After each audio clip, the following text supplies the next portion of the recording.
But you know, people are buzzing me. I am pro-China. When is the last time or the first time that I am pro-China? Again, Mr. Chair, I never said that you are a traitor. That is clearly posted on my Twitter Pero account. hindi ka po nagbigay ng paliwanag na sinabi mo sana doon sa social media din.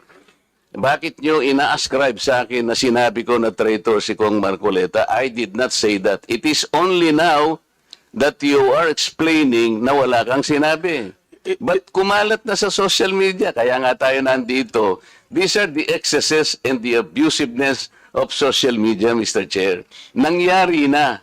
Kahit na ilang libong mag-explain ka dito, yung tao narinig na nila na ikaw ang nagsabi. Because meron ka pang litrato dun eh. Mr. Chair, No. nobody has ever asked me whether you are a traitor. This was only the first time that I was asked whether you are a traitor or not. You are not even aware na sa social media sumabog yun? Nandun yung litrato mo and the claim that I am a traitor. Ngayon ka lang nagpapaliwanag na I am not a traitor. Pero nangyari na yon. Mr. Chair, I don't think that I'm under in any obligation to respond to all those social media Mr. posts Chair, by bloggers, now social media influencers to tell them that Mr. they're Chair. wrong. Siya muna.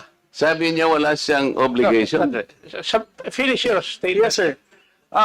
Mr. Chair, Honorable Marcoleta, sir, I think I'm no under obligation to tell all the social media influencers, to bloggers, defend your name, tell them that you are not a traitor.